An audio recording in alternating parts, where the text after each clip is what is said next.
What? Hello, hello, hello, hello, hello. Welcome in, welcome, one and all, to some extra One Piece stuff where we're not necessarily looking at a deck, and we're not looking at any kind of well, we're making content for One Piece. Today we're gonna be doing a ranking video, mostly like what we did last time with EB13, OP-13. That's what it is. We did something like this for OP-13, and I figured it was a good distance. It was a good amount of time that we spent looking at these cards in OP-13, and I figured it would be good content to bring back to the channel while not doing like sim gameplay where I really don't have like a set opponent and I'm kind of at the mercy of my opponent, whether they want to slow play or, you know, sweaty play, you know, bad play, good play, doesn't matter what kind of play. I think if we're gonna do more OP content, like the simulator stuff, I'm gonna try to get like a person that I can trust who can run a couple of games with me to some extent. I gotta figure something out, but for now I think this is like a pretty good halfway point of keeping up to date with the One Piece TCG content while still not directly competing in the meta. So we're gonna go ahead and just look at all these cards and just based off of my vibes, and, you know, kind of what I deem to be good and what I deem to be bad, rank them from F all the way up to S. And a lot of times, as a disclaimer, you know, I don't know where each of these cards are gonna land in the meta once it actually comes out here in the West, especially once we're caught up. Once we're caught up and we see the full set, I'm gonna have no idea what's good. I have a rough idea of what's good in OP-14 only because Japan has it ahead of time. However, by next year, there's a very good chance that we're going to be actually caught up with the East, and then it's going to be 100% off of vibes, and I'll have to use my my deck building instincts to decide whether or not these cards are good or not. I mean, safe bet is always that the secret layers the secret rares are always going to be good, meta relevant to some extent, in some deck, some capacity. They're at least going to be somewhere here in S&A. Obviously commons and bulk, like draft shaft, always going to be somewhere down here. Leaders, and the leaders are where it gets a little more tricky because a lot of the meta is based off of the leaders. We're going to try to do it a tiny bit different. I'm going to see if I can fit all the cards because of the way I'm recording this. We're going to be trying to do this all in one go. We're not going to be doing like what we did last time where we have categories. Like, we're not going to do leaders, events, and then characters. I think we're going to try to do it all at once, or at the very least, maybe even color based. Like, we'll try to tackle all the red cards and then we'll switch over to the green cards and then so on and so forth. But we'll see. We'll see how I'll play it by ear for now. For now, I'm just really excited to talk more about One Piece stuff and give my thoughts, give my hot takes and whatnot. So let's get started. All right. So obviously, I'm gonna have to move a couple of things around because I can barely see. Gonna have to readjust a couple of things here so I can actually read the cards. I mean, you can see it just fine. Me, on the other hand, I cannot. So what we have here is Law. Trafalgar Law is a red leader, 5 life, 5k power / activate main once per turn. Select 2 of your super hats. Supernova or Heart Pirate type characters. Swap the base power of the selected character with each other during this turn. Okay, well, I already know a little bit about this. This looks like it is this Poke Hazard? No, this is just 7 Warlords, so... Was this during, well, we don't know, but I wonder if this was during the Rocky Port incident. Let's see. We're just gonna move him over here real quick. And I'm just gonna decide where I want to put him. As far as a leader is concerned,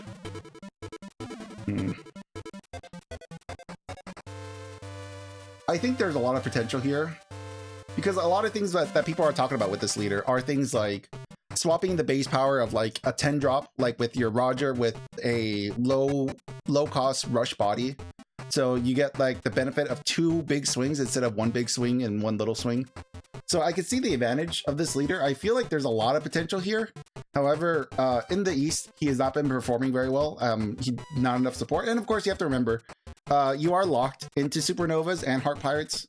So you can't actually do it with Goldie Roger. You're stuck within archetype, which I would arguably say that probably brings him down to at least a B. there is hope in the future, because red in general, like a 5-life leader in red, you're gonna get something out of this, especially when you can switch the power of 2 different characters, so you can get a big body and a rush body out there and have it switched. So I see potential in this leader. As we've seen, it's not doing too hot. And then let's see, let's try to get the leaders out of the way first, just so they're in the front. So we have Draco Mihawk, 5 life, 5k power, slash. If your opponent leader has the slash attribute, this leader gains 1k power. Activate main once per turn. You may rest one of your cards. If there's a character with a cost of 5 or more set up to 3 of your Dawn cards as active, then you cannot play character cards from your hand during this turn. Now, this is interesting. Just based off what we've seen from the East, it seems like Mihawk and Zoro are interchangeable. Well, roughly. I have a feeling that a lot of people from the East are playing Mihawk over Zoro just because he's a newer leader. Because, I mean, in OP-14, we're still in the meta of Emu and Ace, which neither of them have slash, so you don't get a bonus. Actually, no, we're not gonna jump ahead. I was gonna look at a different leader to see if they were slash. I don't think they're slash though. One of your cards. There's a character with 5 costs. I mean, getting a 5 cost body, that's easy. Getting 3 extra Dawn, then you cannot play character cards from your hand during this turn. That seems like a pretty low bar. I know this leader is doing good in the East, so by default, I think I would just put him up higher. Drum Law. But it seems like the majority of the time, you're just like the first 2 lines of text, like your first line of text essentially is like just flavor text to the current meta. So I'm not too worried about that. The second one, where you actually have an effect, that's just kind of like Green's thing. Green is just like constantly restanding Dawn. Not really a big deal. Very low bar for green characters to pass. The only downside is that you have to rest a character. Which, you know, a lot of times Green also is very good at restanding stuff. So I could very easily see this dropping off from A to B, but as we've seen, Green is getting a huge power boost within the past few sets. And it's basically interchangeable with Zoro. So if Zoro's doing good, that means Mihawk's doing good.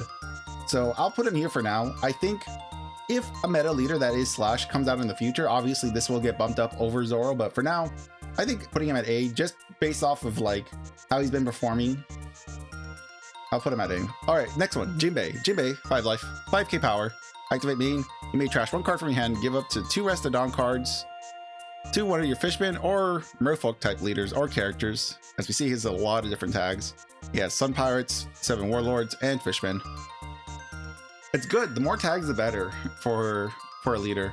Because as you see, Mihawk has 1 tag, Law has 3, and then I believe, what did you have? You have 3? No, yeah, you had 3. So it seems like the max is going to be 3 tags on a leader, just based off that quick sample size. Blue in general, Blue's been pretty controlly. It's been good at, because I'm thinking of Doflamingo. Doflamingo with the Warlord engine was a very good mid-range deck.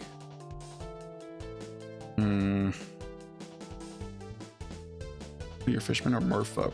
The only downside is that from what we've seen from the East is it doesn't seem like a lot of people are using Fishman or Merfolk in the Jinbei list. It seems like this is primarily like a Dofi 2.0, which is fine, except, you know, obviously Doflamingo, mono blue Doflamingo is just going to be better than Jinbei in this sense.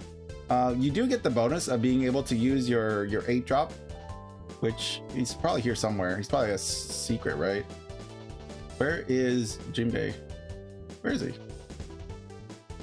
Where's that 8-drop? Not you, not you. Ah, here he is. So as you can tell, like, you get a bonus. You can give this Jinbei 2 Rest of Dawn. And then, let's see, you may rest 2 of your Dawn. Yeah, so obviously the 8-drop, the boss monster synergizes very well with the leader. So there is a bonus there.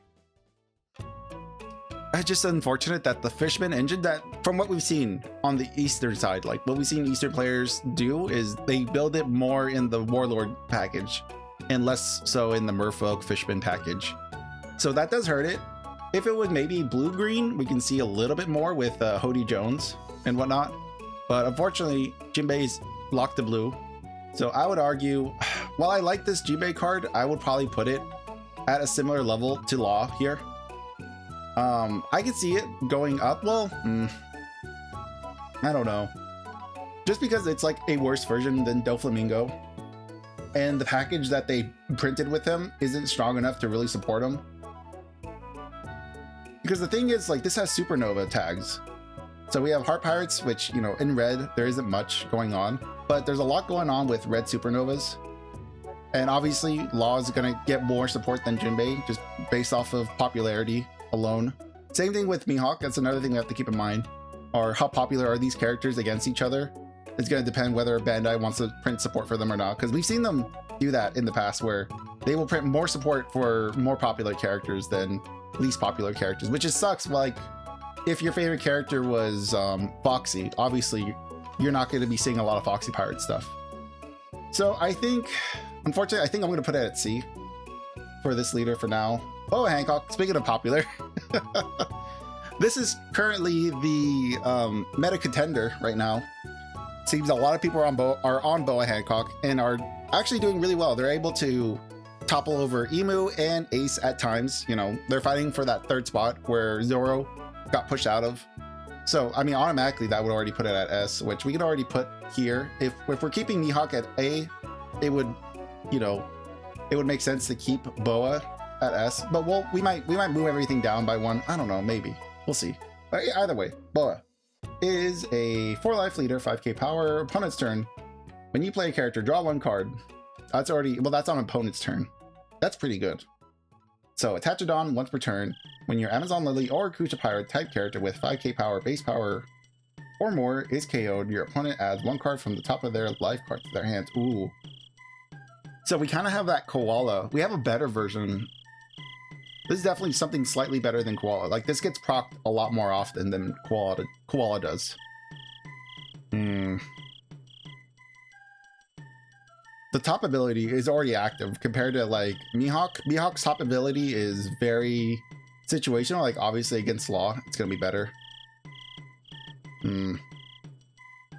I think what I want to do is I want to move these two guys down. Do we have another leader? I think we have. Yeah, we have another leader. This is another. Well, no, I think we're going to keep it the way it is, because I think in this set, it's fair to say that Boa is by far the strongest leader.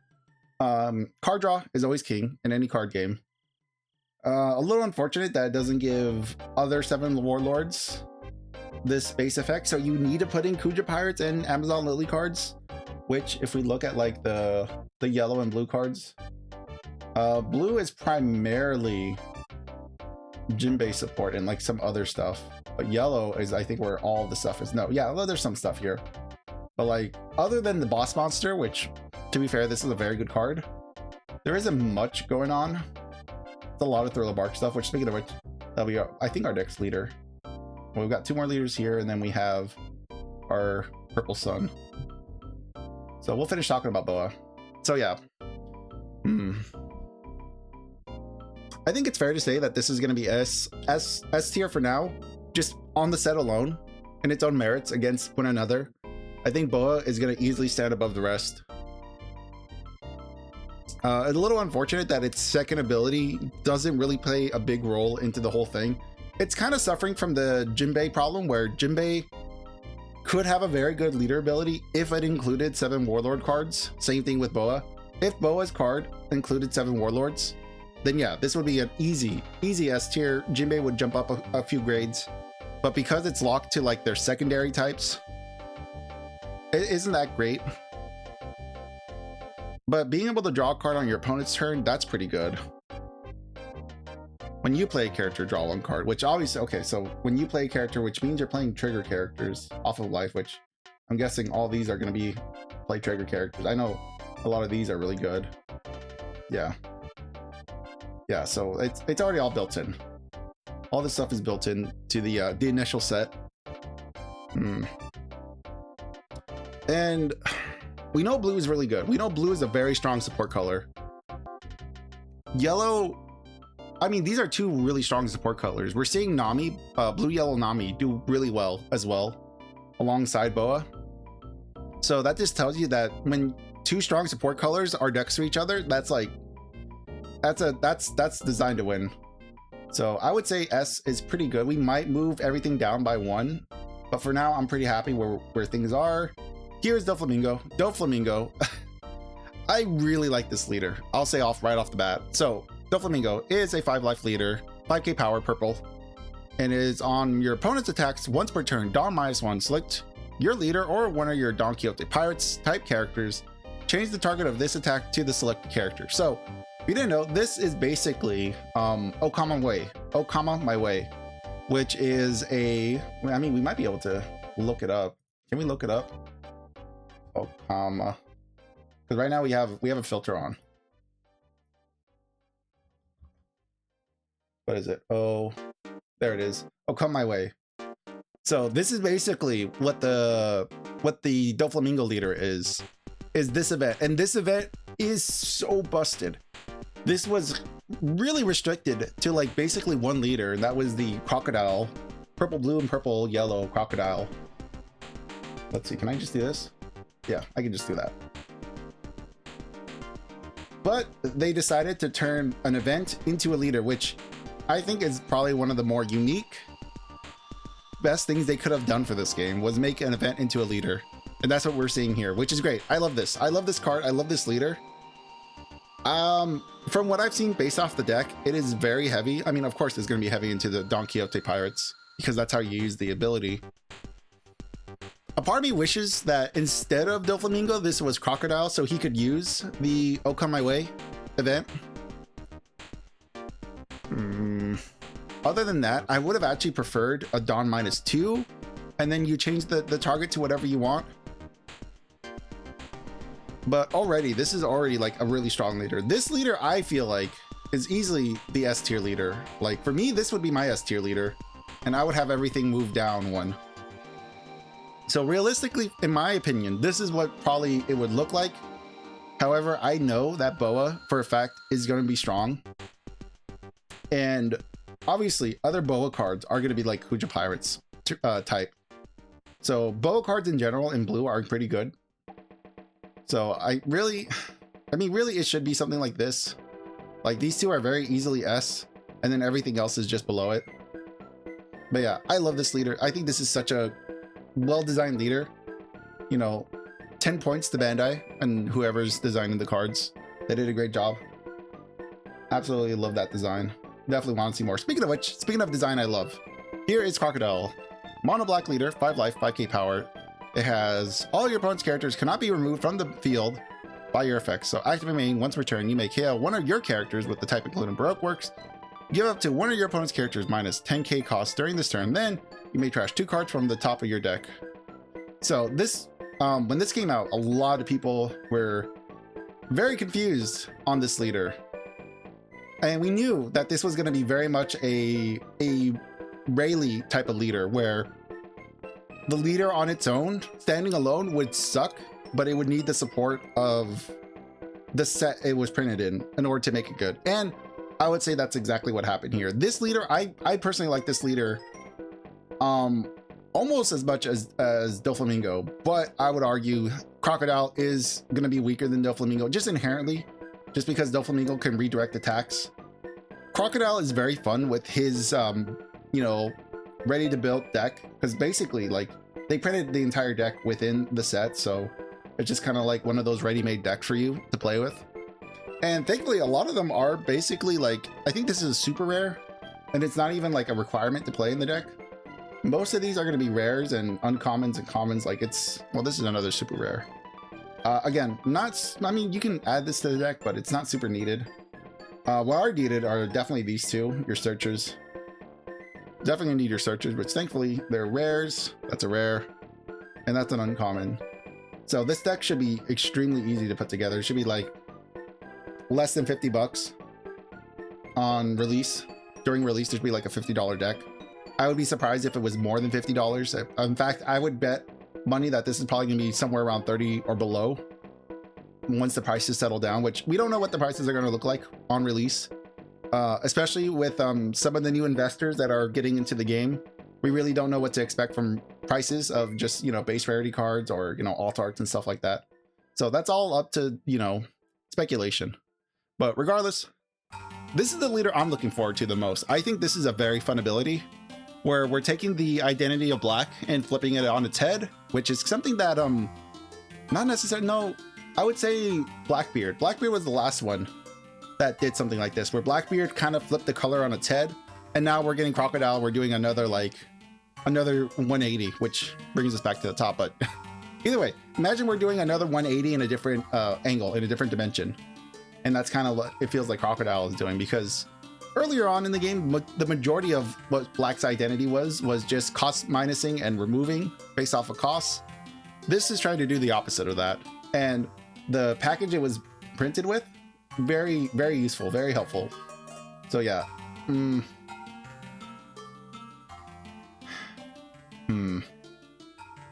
know, I think this is fair, because I think it's not stronger. I don't think it's stronger than Doflamingo.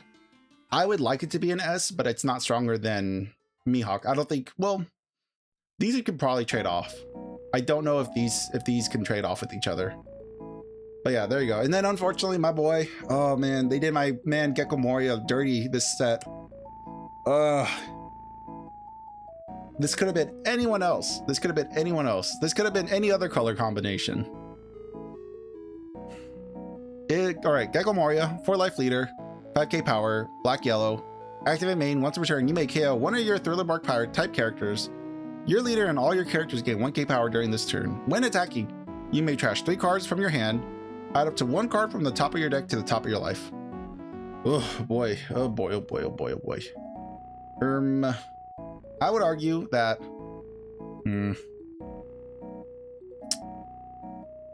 I would argue that this is kind of like within the realm of law, because we haven't seen the full potential of this leader yet. I don't think we've seen the full potential, but then again, we never got to see the full potential of Gecko Moria, of the original mono black Gecko Moria. I really like its first ability where you can KO one of your, because a lot of things, like a lot of Thriller Bark cards, even some of the other ones, like to KO themselves. We can actually just look at that without having all this extra junk. Oh, come on.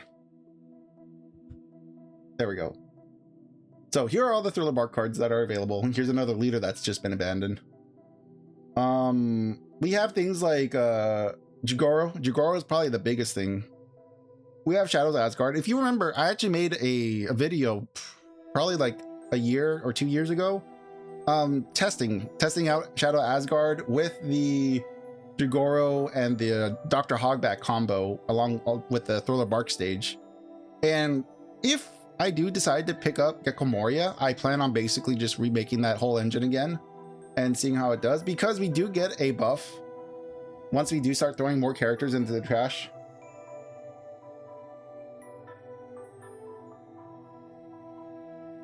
So let's see, let's get back to here. There we go. So yes, I think the first ability is very strong. KO one of your Thriller Bark characters, which a lot of Thriller Barks like to be KO'd, even in the set that it was printed in. Yeah, see, like on KO. I think what is the more important ones are down here, like Absalon, and I think there's the Sindri, Corona, Dr. Hogback. Like these 3 alone, I think can carry the color, and I think they do make it worth it to have the yellow color added into this. But realistically, I wish this was just another mono black or mono green, because we already have a mono green Thriller Bark leader. I would have preferred if this was just mono green instead of, you know, having Mihawk. Maybe Mihawk can be the black yellow or just the mono. I don't know. A lot of different things I would have liked for this leader. Unfortunately, just based off of Eastern results, Gecko Moria just hasn't done great at all. Oh, it feels bad. It feels really bad, because I really want to leave him here, because I think that first line of text is so strong, because it synergizes great with the Thriller Bark engine. It's that second line of when attacking. If you ignore the second line of text, I think I think this would be a great leader if you just ignore the second line attacks.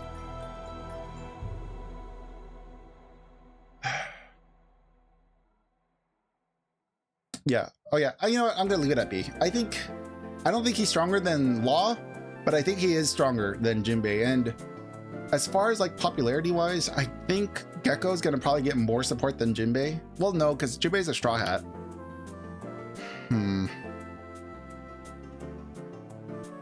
No, because they really don't like this Thriller Bark engine. They've kind of not given it a lot of love. Let me see. But yeah, I think I'm gonna leave it at B. I have a lot of hope for this leader. I think there's more hope for this leader than Jinbei, but we'll see in the future. You know, Bandai has proven me wrong in the past. And I think that's it for leaders now.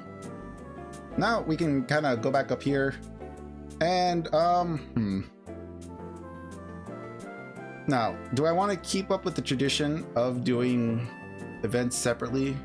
I think I do. I think I'm going to keep that tradition up. So, because I don't want people just like clicking on a video. Come on, how do I get rid of these? Can I just back? No?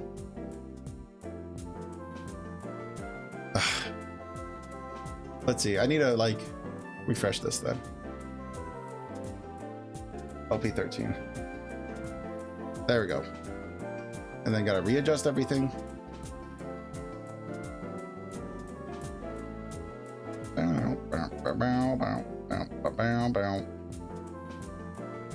No, not OP-13. We're looking at 14. We're currently in 13. All right, let's look at the events. So we're gonna look at events and then we're gonna look at characters. We can actually just here. There we go. There's all the events that we're gonna be looking at today. Now, based on the leaders, let's see what the events look like. So, select 2 of your opponent's characters with 19 base power or less. Swap the base power of the selected characters with each other during this turn. It's a 3-cost event. On my turn, I have to do this.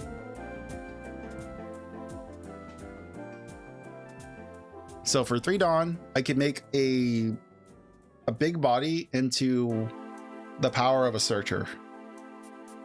I see potential in this. I think at 3 Dawn though, it's not going to be playable because you're not in green, so you don't get free Dawn. You don't get free restands on your Dawn if you're not in green. So we'll leave that at C. Very good effect, very good ability. Being able to make a big body into a small body and then being able to swing into that, very nice. 3 Dawn though, I don't know if 3 Dawn no counter is justifiable enough. So this is time for a counter attack. It's a 1-cost event. Counter, if this character, okay, if there is a character with 8k power or more, up to one of your leaders or characters gain 4k power during this battle. Trigger, play up to 1 red character with a 2k power or less from your hand. So this is a late game event that you want to play, which is good because late game, you want to save your events for late game. 4k counter. Play 1 card with 2k power or less from your hand. I don't know what that's going to be playing with. However, counter events, 4k counter events, I think are always just going to be good regardless of what color you're in. So I'll say A for now. I don't think this is the best in color. The nice thing is that this is not leader locked or anything. It is Warlords and Supernova searchable and Heart Pirate searchable. So they're, you know, it's good regardless. Let's see, this is, I have a plan to take down one of the 4 Emperors, 1-cost event. This is your Searcher, Straw Hat Searcher, or Supernova Searcher. Only thing about this one, it's, you know, it's good because you get more Searchers. You know, the more Searchers, the better. As a trigger to draw a card. I don't know if I would use the trigger necessarily. I can see the use of it. But the problem is we're in red and we're searching Straw Hats or Supernova. I don't know if red has a Supernova Searcher in red. I'm trying to think if there's a red Supernova Searcher. I'm not 100% sure about that. So I think on that merit alone, I would put it in A because it gives red a Supernova Searcher card for 1 Dawn. Straw Hats though, It would maybe be S if it didn't have Straw Hat tag in it, because red has a lot of different ways to search out the Straw Hats, so not necessarily the biggest thing. Rest one of your cards. Up to one of your leaders or characters to gain 4k power during this turn. This is a lot easier to do. Rest up to one of your opponent's characters with 7k base power or less. That's a really good trigger, because that could just straight up stop an attack. This is not locked to anything. The only thing you have to do is rest one of your cards, and then your leaders or characters. Is this character or leader locked? No, so it's not locked. Okay, good. I would say this is honestly already a better card. So I would, it might be a little soon, but I would put this in S for now, because that's a really good green event. Just being able to, well, I do like the trigger of this. I think the trigger is what makes this S tier. Searchability is not great.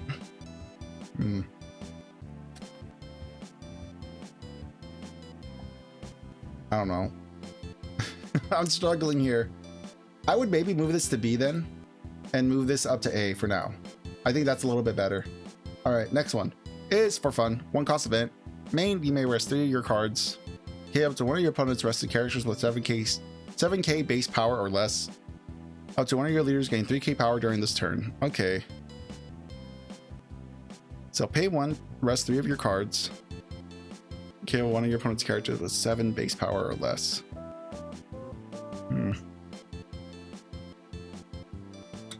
For 1 Dawn, this is pretty good.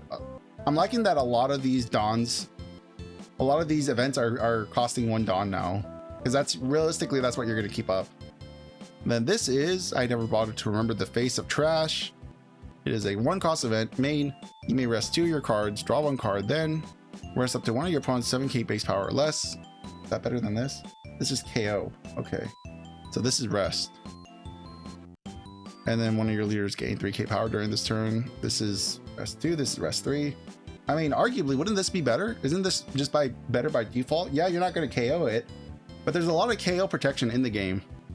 So arguably, resting is better. Also, it replaces itself with a card. So you're already drawing a card off of this.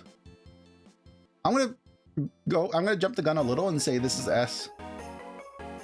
I'm not a big fan of the counter events that do this, where it gives you 3k power for your leader only and not your characters.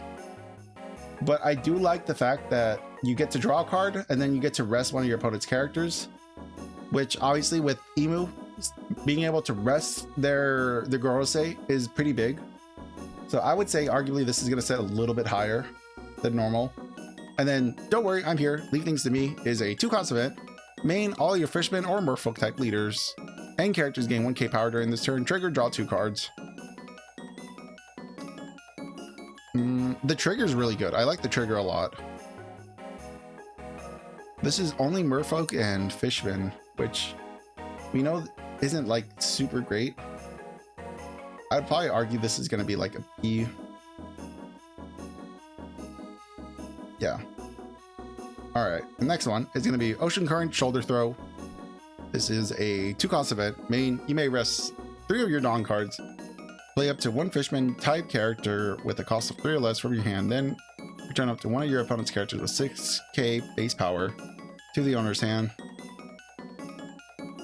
Okay, this is not bad. Okay, I'm liking this a little. Well, this is 3, 4, 5. This is 5 mana.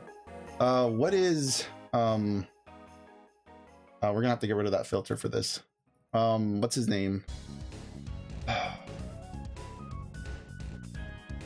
I know it starts with J.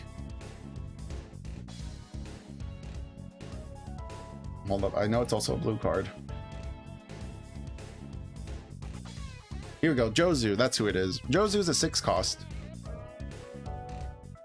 Jozu's a 6 cost. Return one of your cards, then return up to 1 character with 6k power or less, or 6k cost.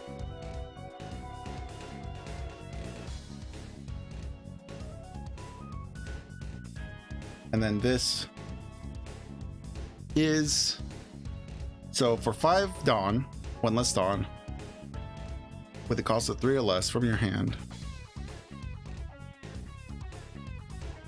Then return 1 card. So roughly a 6k power character is somewhere between a 4 to 5 cost character Sometimes they're 6 costs, but very unlikely. Usually they're going to be 4 or 5 cost characters that you're going to be returning. You do get to play a 3-drop or less, so you can play a searcher. Counter, draw 1 card, then up to one of your leaders gain 3k power during this turn. For a 2-cost event, I don't know. I'm not feeling this one. It's not bad, but I don't think for 2 Dawn, 5 Dawn, I don't know about that one. If your leader is Jinbei and you have 2 or less cards in your hand, draw 2 cards. Okay, not bad. And then it has trigger of return up to 1 character with a cost of 4 or less to its owner's hand. Trigger wise, this is an okay trigger. Jinbei. How is the Jinbei's not gonna have low card in hand, right? His hand size doesn't get affected. Trash 1 card from your hand to rest it on. Yeah, okay, so he's gonna have low card. And I think this one is when a card is trashed from your hand by your effect, this character gains rush. Okay. So okay, I can see what's going on here. So it is trying to mitigate hand loss with this. So I would say this is pretty good. If you're playing the Jinbei leader, this is good. For 1 Dawn, you get to draw 2 cards essentially. If you're running low on hand size, trigger is not the greatest, but you know, it is what it is. I think it's an okay card. I mean, obviously in the Jinbei deck, it's gonna be a good card. And then our next one is Everwhite. Everwhite is a 1-cost event. Main, you may rest 2 of your Dawn cards. If your leader has the Don Quixote Pirates type, add up to 1 Dawn from your Dawn deck and rest it. Pretty good. Okay, slow ramp. And then it has a counter. Your leader gains 3k power during this turn. So you basically pay 3 Dawn to add 1 Dawn from your deck rested. I believe It's to Die For is a better version, and it's not locked to anything. It's to no. Yeah, so this is 3 Dawn. Add up to 1 Dawn card from your deck rested. This is add up to 1 Dawn from your Dawn card as active. Your opponent. Then if your opponent has a character with 6k power or more, add up a second one to your deck instead of as active.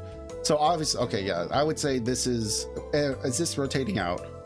No, it is not. It is Big Mom, 4 Emperors. This is 7 Warlords and Don Quixote Pirates. I would argue this is already a better card. Well, no, this is good because it has counter, but it's not like good counter. OP-14. Let's go back here. Actually, let's do, we'll do Sages next. I don't think this is a very good card. I already kind of get the feeling that this is just a worse version to It's to Die For. If you want to already play a ramp card, you're probably playing Mr. 2. You're probably playing Mr. 2 over this, and you're probably playing It's to Die For over this. The only reason why you would want to run this is for the potential counter in hand, but I would argue this is not worth running. You have better cards that you can pick from. So Pentachromatic Strings is a 2-cost event. Counter up to one of your leaders or characters gain 4k power during this battle. Then if your opponent has a character with 6k power or more, up to 1 Dawn card from your Dawn deck and rest it. For 2 Dawn, getting a 4k buff in battle only. And then if your opponent has a big body, you get something extra. You get some Rested Dawn. That's like a C ability. I'm not crazy about that either. And then this is, for 2 Dawn, this is Bullet String. Bullet String is a counter, Dawn -1. So this is essentially 3 Dawn. Well, 2 Dawn, but then you return a Dawn. If your leader has the Don Quixote Pirates type, up to one of your leaders or character cards gain 2k power during this battle. Then that card gains an extra 2k power during this turn. Okay, that's kind of nice. So it's not a traditional 4k buff. This is sort of a 4k buff counter event that leaves you at +2 or +2k. That is kind of worth running. I would argue this is actually worth keep because people are running like slow beam sword, and it has a very similar effect to this. It feels pretty strong. This feels like probably the strongest Don Quixote event we've seen so far. However, that's going to be very quickly overshadowed by our Ground Death. Ground Death, easily one of the best black events, counter events that we've gotten in a pretty long time. So Ground Death is a 1 cost event. Main, you may rest 2 of your Dawn cards and negate the effect of up to 1 of your opponent's characters with a cost of 5 or less during this turn. Very good against the Gorosei, against any of the Gorosei. You basically get rid of their immunity for the turn, and you can just do whatever you want with them. If you want to remove them, if you want to mess with them, bounce them, you can do whatever you want once you rest the 3 Dawn essentially for this. And then counter, if you have 10 or more cards in your trash, up to 1 of your leaders or characters gain 4k power during this turn. If you're in black, your trash is normally going to be at least 10 pretty early on. Most black decks have a pretty large trash, so this would be pretty easy in most black decks to reach the threshold for. Only thing that sucks is that it's not really searchable in most things. But man, this is a good card. This is basically Black Vortex on crack essentially. So I do like this card a lot. So I already know that's a good card. This is Hurry Up and Make Me the Pirate King. It's a 1 cost event. Main, look at the top 3 of your deck. We're up to 1 thrill. Oh, finally we have a Thriller Bark Searcher. Jesus, it took 1,000 years. Card other than Hurry Up. Okay, other than this event, and add it to your hand, then trash the rest. Yes, finally we don't have to rely on brand new. I would argue this is like S tier. Like the fact that Thriller Bark finally gets a trash searcher. Holy moly, that is so good. That's worth its weight in gold. That's so nice to see. Finally, can you believe Black Gecko Moria never had a searcher? You just had to rely on your Sindris to hopefully get something in your trash that was playable. Unbelievable. This should have been made like a long time ago. Crescent Cutlass is a 1 cost event. Main, if there is a character with a cost of 0 or a character with a cost of 8 or more, all your characters with the type including Baroque Works gain +3 costs until the end of your opponent's next turn. Okay, that's fine, I guess. Counter up to 1 of your leaders gain. Nah, I mean, honestly, I would say this is probably not worth running. Even though you don't have to pay any extra Dawn into this, it's still a 1 cost event for both parts of this. Gaining a +3 cost for until your next turn, I would argue it is better. It is better than Everwhite, but not by a lot. Honestly, not by a lot. And then Disappointed. Disappointed is a 1 cost searcher. Look at the top 3 of your deck. Reveal up to 1 type including Baroque Works other than this card, and add it to your hand, then trash the rest. Activate main is the trigger. This again is another one of these really good searchers. It is for a new type, so we have a Baroque Works searcher. I think searchers in general are just great to have. More searchers the better. I think they're very S tier abilities, especially if they fill the trash and you're in black. Then yeah, of course these are going to be really good searchers. If you want, you could drop this to A, but honestly, searchers and big counter events are always going to be S tier events. So we're running into the last bit of our cards. We have Salamander. Salamander is a 4 cost event. Oh, why does yellow always get like these massive cost events? Unbelievable. And they're not even good half the time. Like the majority of the time, most yellow events just suck. So counter, up to 1 of your leaders or characters gain 2k power during this battle, then play up to 1 Amazon Lily or Kuja Pirate type character card with a cost of 4 or less from your hand. Draw a card. Honestly, this is trash. Who is going to be able to keep up 4 Dawn? If you're not green, you're not keeping up 4 Dawn for your turn. I hate to break the news to you. There's no way in heck you're keeping 4 Dawn open for a 2k counter plus to play a 4 drop. That's insane. That's ludicrous. All right, this is Brickbat. Okay. Brickbat is that's a very weird word to say. That's hard to say. So it's a 1 cost event. Counter up to 1 of your Thriller Bark Pirates type leaders or characters gain 3k power during this battle. Okay. Trigger, play up to 1 Thriller Bark Pirates type character with a cost of 4 or less from your trash rested. I think in Thriller Bark, if you're playing with Gecko Moria, this is a pretty good event. I would argue it is going to be better than Jinbei or than the Jinbei event. I don't know if it's better for fun. I would say it is going to be better, mostly because of the trigger. The trigger is what's pushing this up for me, at least. That's a pretty good event. And then I already know about this one. You'll Frighten Me. You'll Frighten Me is such a good card. Oh, and I'm so glad that hold on. We're doing this again. Crocodile. This can play with you. You'll frighten me. Such a good event. Very similar to Okama Way. Very excited to play this in my crocodile list. So let's go back to events. You'll frighten me is a 1-cost event. Counter: if you have 2 or less life cards, up to one of your opponent's active characters cannot attack during this turn. Essentially, we're locking down a character here. It's not helping, it's not contributing to your counter events. So you still have to counter out a hand. However, you get to manually turn off one of your opponent's attacks. This is another one of those cards that I think is worth their weight in gold. And it's a 7 Warlord card that is searchable in most of these colors. It also has a trigger, which makes it trigger searchable. You can search this out with Lilith and stuff like that. And Dareshi can also search this out, I believe. And then it has a trigger: play up to 1 character with a 6k power or less, and a trigger from your hand. Or less, and a trigger. Okay. So play up to 1 character with 6k power or less, and a trigger from your hand. What does this mean? Does this mean you get to play 2 cards, or are you playing a 6k power character with a trigger from your hand? I think that's what it means. I think it's one. You're only playing 1 card from your hand. I don't think you're playing 2 separate cards from hand. If I read this right, I already know this is good.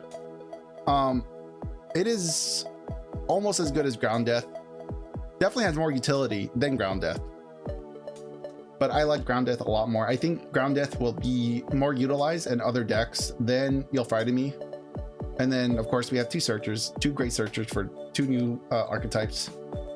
And then we have this one. It is a 3, draw a card, then rest a character, counter, gain 3. Yeah, so yeah, here we go. I'm pretty happy with this. Let's go ahead and look at the stages. If there's any stage, there's 1 stage, and it's Coffin Boat. Coffin Boat: if your leader is Mihawk, draw a card.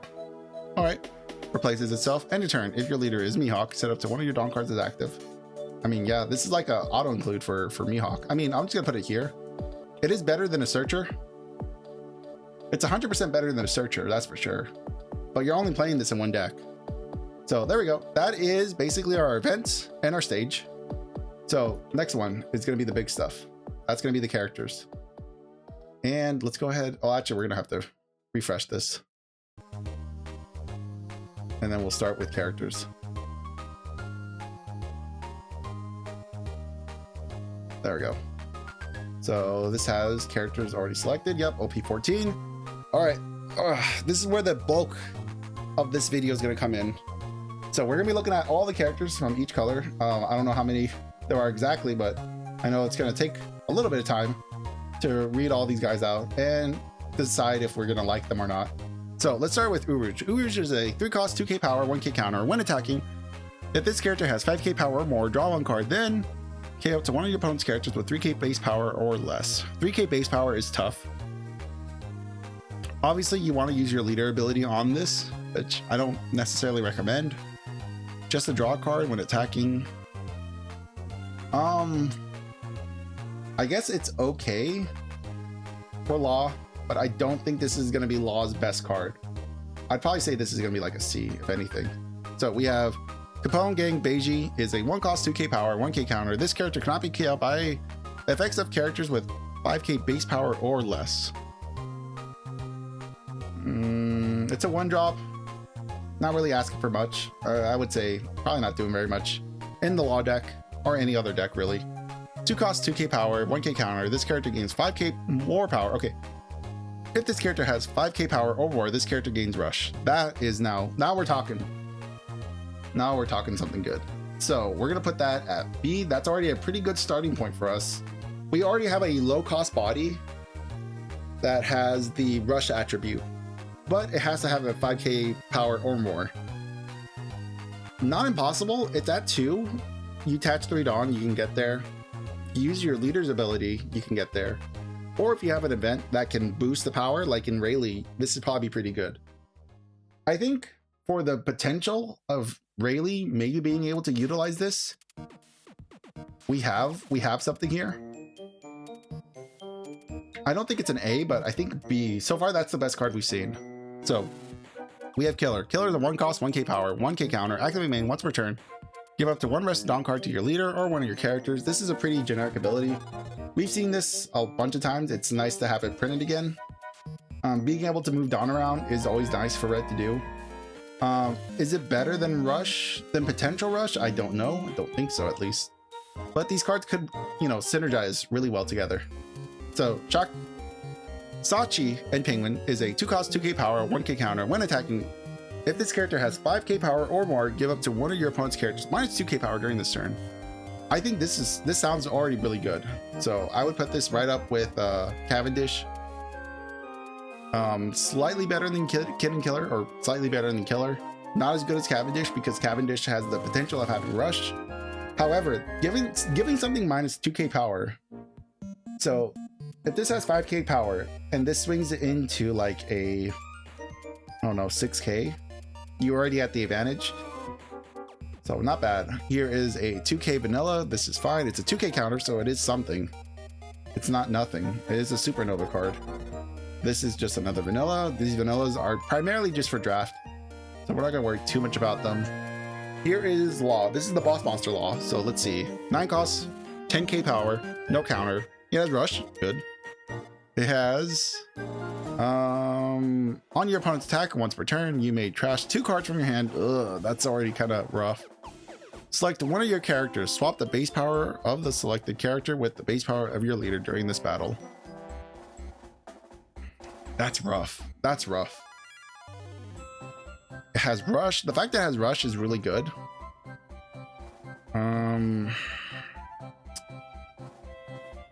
Trashing 2 cards to switch the base power of stuff.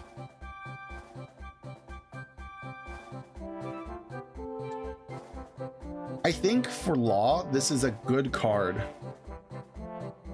but I'm having a hard time justifying its placement anywhere else. Basil Hawkins is a 1-cost, 2k power, 1k counter. On KO, look at the top 5 of your deck and play up to 1 supernova type character with a cost of 2k power or less. Other than this, then place the rest of them on your deck in any order. So it's a on KO searcher. On KO searchers are not that great because you're kind of having to, you know, kick dirt for a little while you wait for this thing to die. We have the 1 supernova with 2k power. I mean, it can play out Cavendish. I mean, maybe this is good. Like, if you use the supernova package with Rayleigh, maybe you got something there. But it really doesn't feel like any better than B. It's a searcher, which is great. Great to have searchers. It's an on KO searcher, which is not great. And then we have Bartolomeo. Bartolomeo is a 2-cost, 2k power, 2k counter. That's pretty good. Attached to Dawn, this character gains blocker. And that's basically it. Ooh, rough. That's rough. It's a 2k counter, so I mean, it's not a bad card. I don't think you can say it's a bad card because it does something. At least it can do something. There we go. And then we have Beppo. Beppo is a 2-cost, 2k power, 1k counter when attacking. If this character has 5k power or more, give up to 2 rested on cards to your leader or one of your characters. Ooh, okay. This is already better than Kid and Killer right off the bat. So we already know we can put this somewhere right here, just above Kid and Killer. And then we have Luffy. Luffy is a 1-drop, 0 power. Oh, brother, what happened to you? 1k counter on play. Look at the top 5 of your deck. Reveal up to 1 supernova card other than Luffy. Add it to your hand, then place the rest of them on your deck in any order. When attacking, give up to one of your opponent's characters minus 1k power during this turn. This is good. I like this in the Law deck. I like this in most other decks. The problem is, whenever you make Luffy a searcher in this game, you're kind of like shooting yourself in the foot. Because a lot of times you want to be able to search out Luffy. Because Luffy, a lot of Luffy cards are good. And not being able to search out a Luffy makes a bad searcher. It makes a S tier searcher into just an A. So I would say it's great that we have a searcher. But honestly, not being able to search out Luffy is a pretty big problem, I would say. But I do like the when attacking ability. It gives it some utility in case you want to attach Dawn or use leader ability or use Law's ability. Our next one is Eustace Captain Kidd. 4 costs, 5k power. All right, now we're talking here. Blocker on play. If your leader has the supernova type, play up to 1 red character with a cost of 2k power or less from your hand. This is pretty good. This is pretty good in the Law deck. So I will say, you know, gonna live there. It has default block. Okay, this is Rush. 7 cost, 8k power, no counter. It has Rush. When attacking, give it to one of your opponent's characters minus 1k power during this turn. So it's already hitting above its weight, but it's essentially just a vanilla body with Rush. How do I feel about this? It's a vanilla body with Rush and no counter on it. That does feel kind of bad.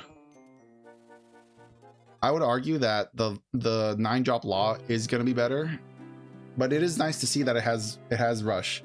This is X-Drake. X-Drake is a 5 cost, 7k power, no counter. On its opponent's turn, once per turn, if your supernova type character would be removed from the field by your opponent's effect, you may give your leader minus 2k power during this turn instead. Dawn, so attach a Dawn when attacking, give up to one of your opponent's characters minus 2k power during this turn. This is good. I like this.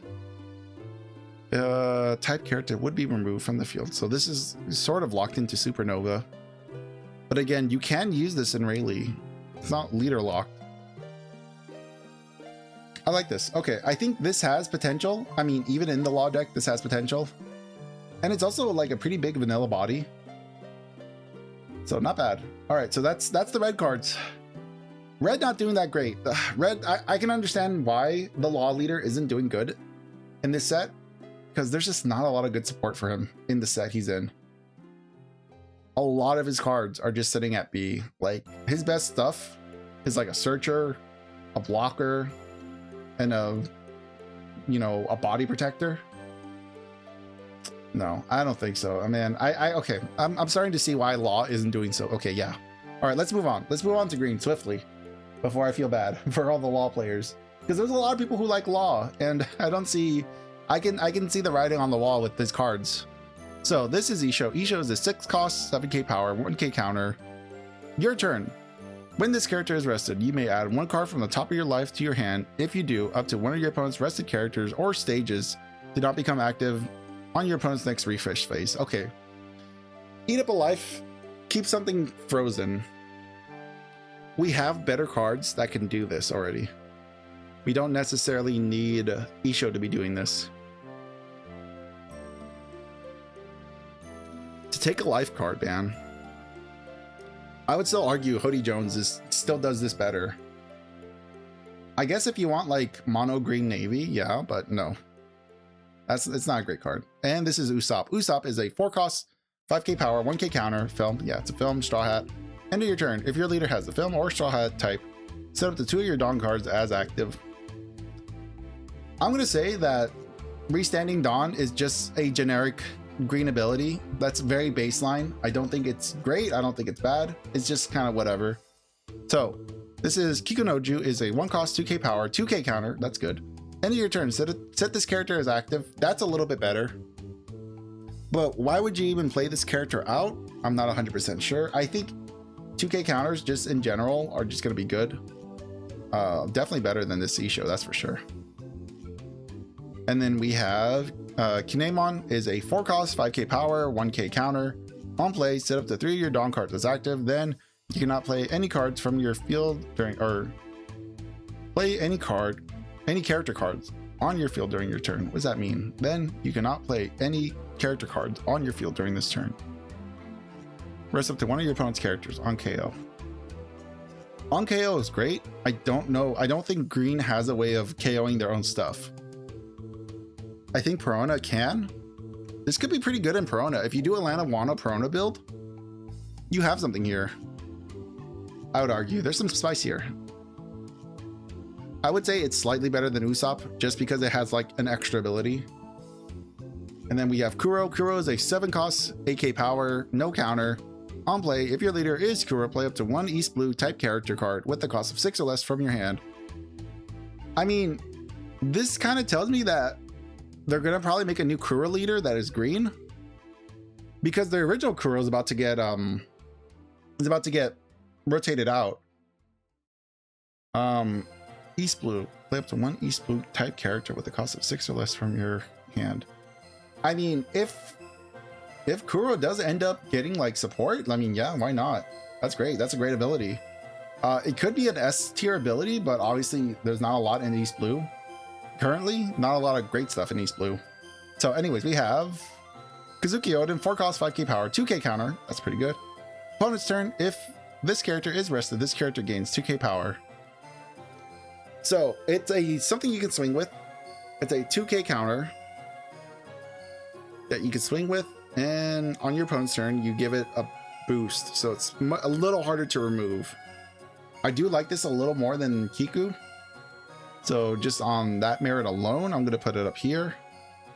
I'm going to actually say, well, is it better than these two? I don't actually know. I feel like it's better than Usopp. I don't know if it's better than Kinemon, because Kinemon can rest one of your opponent's characters on KO. So potentially it can like rest the character or rest the next attack. Like if your opponent has 2 characters, one of them attacks you, you can then, I mean, I wish this had blocker at that point then. Okay, anyways, let's move on. Shanks. So Shanks, 7 cost, 9k power, no counter. Looks very sad. Well, no, actually he's looking at the camera. He's not that sad. Your turn. This character is rested. When this character is rested, rest up to one of your opponent's characters with 7k base power or less. Opponent's turn. If this character is rested, give all of your opponent's characters minus 1k power. Holy moly. Wow, that is just like, I mean, off the bat, that's like a better version of the 10 drop, right? Of the red 10 drop. And then it has an extra ability of like resting a 7k base power or less. This is good. This is really good. I like the Shanks. This is a good Shanks. For now, he can live in S, because I feel like this is the first S ability we've seen. This has potential to be S, but East Blue, we don't see enough East Blue and Green right now that would be worth playing out. I think maybe, what's his name? Hold on, I'm gonna have to look at East Blue stuff. East Blue, Green. Let's see if we can figure out who I'm thinking of. Arlong would be pretty good. Tashigi, okay. Tashigi's pretty good to play. This is East Blue. Holy moly, I didn't know that. That's good. This can't play it out though, right? The cost of 6. Dang it! They knew. They didn't want Kuro to be broken. No, the guy I'm thinking of is not here. So you can play out Tashigi. I don't think that's useful in this sense. You play out Arlong. Arlong's not bad. You can play out the vanilla Kuro. Wow, great. Oh, here he is, Krieg. This is who I was thinking of. I was thinking of Krieg. Krieg is gonna rotate out pretty soon, so you may not be able to do this. On play, you may trash 1 card from your hand, KO up to 2 of your opponent's rested characters with cost 4 or less. Attach it on, this character gains double attack. There's potential here. There is potential here. Here's the original Kuro leader, if you were interested. Not that great. But yeah. Okay, yeah, okay. I feel vilified now. So, OP-14. Dang, there's so much potential. They were 1 cost above. If you could play out a 7 cost, holy moly. Kuro would have been a playable card finally. Green, green, green. There it is. So, all right, where is... Okay, here's Shanks. Next one is Johnny. Johnny is a 2 cost, 2k power, 1k counter. Your turn. When this character is rested, KO up to one of your opponent's rested characters with the cost of 2 or less. I mean, sure, yeah, you can get someone with it if they're not paying attention, but you know, it's not the greatest thing. This is Tashigi, 5 cost, 6k power, 1k counter. Opponent's turn.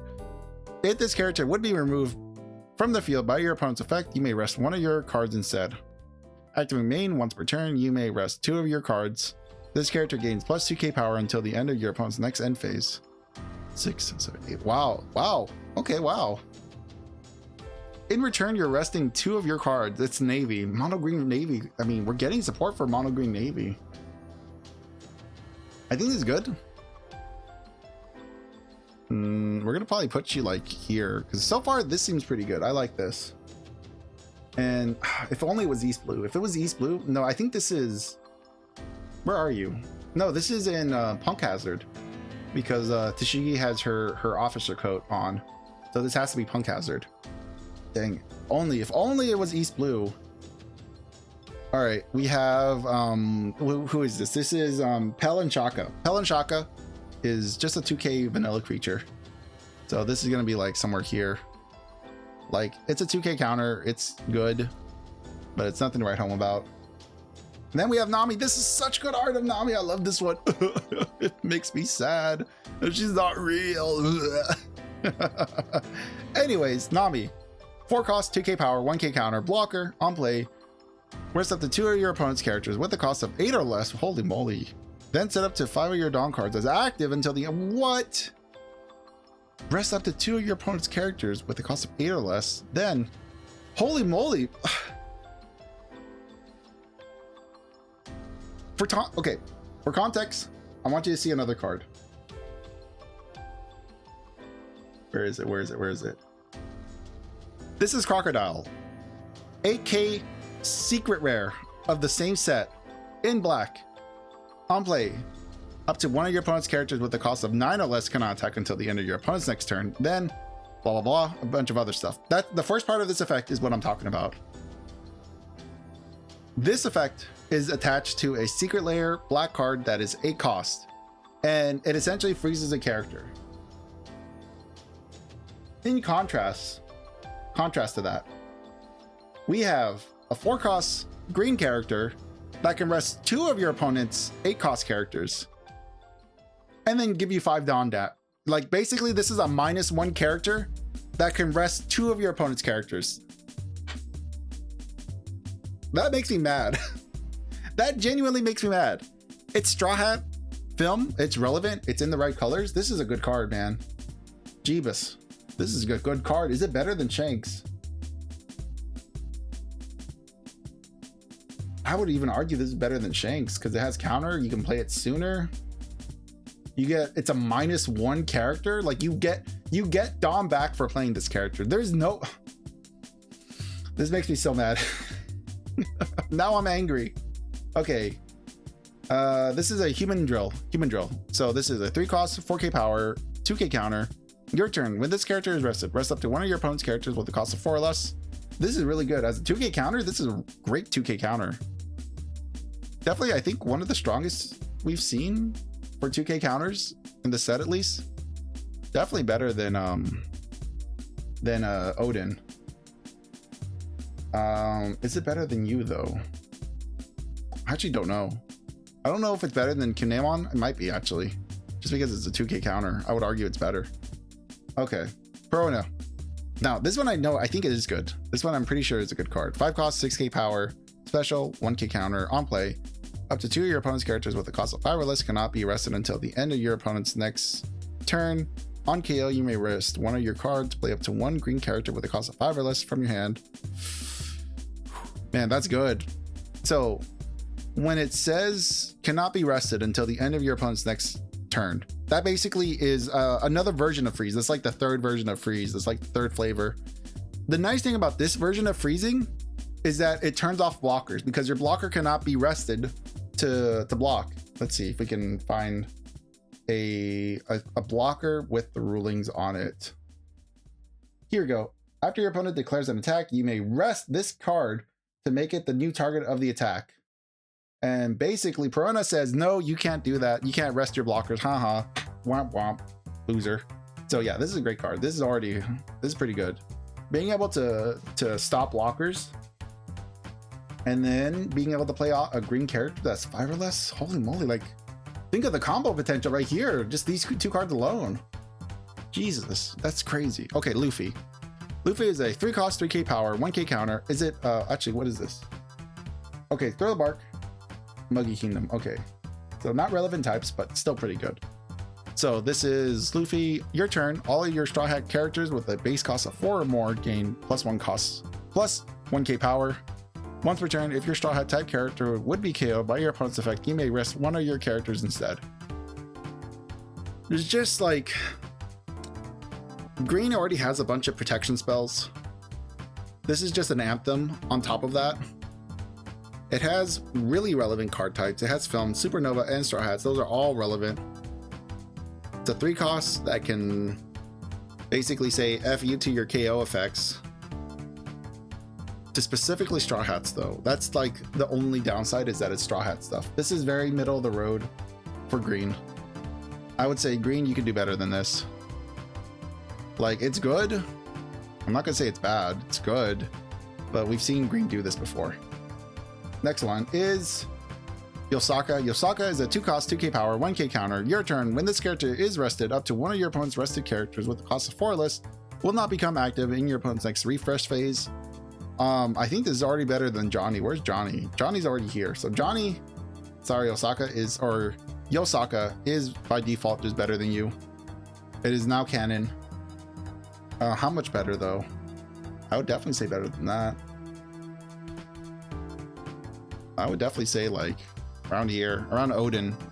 So we can, oh no, well yeah, past Odin, around Kinemon. Yosaka, who would have guessed? Yosaka finally made it in the world. And then we already looked at events. Let's actually only look at the character cards so we don't get messed up. Also, I'm trying to keep them color coordinated. So since we did red first, red's gonna be in the front. Green is second, so green's gonna sit behind red, and then blue's gonna sit behind green, and so on and so forth. So not necessarily like, they're not ranked within their category. They are just put in a category, but they are color coded. So Arlong is a 1-cost 3k power on play. If your leader has the Fishman type, look at the top 4 of your deck, reveal up to 1 card with the cost of 2 or more, add it to your hand, then place the rest at the bottom of your deck. Oh, this is just a generic searcher for Jinbei. That's pretty good. I like that. So we'll leave you there. I think that's a great, like, generic searchers are even better, honestly. So this is Aladdin, is a 4-cost 5k power, 1k counter, on play. Play up to 1 Fishman or Merfolk type character with the cost of 3 or less from your hand. Draw 1 card on KO. So actually, this could play out Arlong. This is already pretty good. This is a great start. This is a really good start to the Fishman stuff, the Sun Pirate stuff. Another Whitebeard. Whitebeard is an 8-cost, 8k power, 1k counter, blocker. On play, reveal 1 card from the top of your deck. If that card includes Whitebeard Pirates, draw 2 and trash 1 from your hand. This is primarily for the starter deck. This is the starter deck card. It's good. Like, it's fine. But it's nothing to write home about. That's primarily for a starter deck. I can see right through it. So 3-cost, 3k power, 1k counter. When a card is trashed from your hand by your effect, this character gains rush during this turn. On KO, draw a card. This is pretty good. It's not leader locked, so you could play this in Kuzan. Actually, you can play this in Kuzan, and you can give this rush. On KO, draw a card. That's pretty good. I like this. How much do I like this though? The only downside, it can be played with Aladdin. You can play this with Aladdin attached to Dawn, but ultimately I think it's a B ability. Yeah, I think that's fair. Okay, so Koala. Koala is a 2-cost 0k power, 2k counter. That's pretty good. Activate main. You may trash this card. No, Koala, why? Up to one of your Fishman or Merfolk type leader or characters gain 2k power during this turn. That's pretty good. I like this one. She's really cute. Full Shout Island. Full Shout Island. Okay. It's not searchable, but that's fine because Arlong doesn't need a Fishman type. Doesn't need it to be a Fishman type. She's really cute. Honestly, just out of cuteness alone, I'm gonna put her up here. She's extremely cute. It hurts my heart to look at her. Shirahoshi is a 4-cost 0k power, 1k counter blocker. On play, draw 1 card, then play it to 1 Fishman or Merfolk type character with a cost of 3 or less from your hand. Actually, Aladdin can't play this card, can he? No, he can't play that. Oh, that's unfortunate. Play a card with a cost of 3 or less. Actually, Shirahoshi can play Koala. Funny enough. No, she can't. Oh, Koala, why? I think this is still like an A tier card, but it can't be cheated out with other effects yet. So on play replaces itself, and then it also, man, Merfolk, the Merfolk cards can flood out, are really good at flooding. I'm liking this engine. I'm surprised people aren't using this engine more because I've seen people build Jinbei as a more Warlord based deck, not necessarily a Fishman Merfolk deck. So that's interesting. Shiryu, impelled down. Weirdly enough, not Navy. I kind of wish he had Navy in this typing. He is 8 cost, 10k power, no counter. On play, return up to one character to the owner's hand, then trash all cards from your hand. Why? Why would you do this? Just to get rid of one character. This is bad. Oh man, this is bad. Holy moly. There's no support. There's no support with this yet. Maybe in the future we can see support with this card. I can definitely see like Ivankov, which is about to get rotated out, could definitely take advantage of this. But as we see it now, this is just a bad card. I don't know why you would play that right now. So Jinbei is at 8 cost, 10k power, no counter. When a card is trashed from your hand by your effect, this character gains rush during this turn. On play, you may rest 2 of your Dawn cards.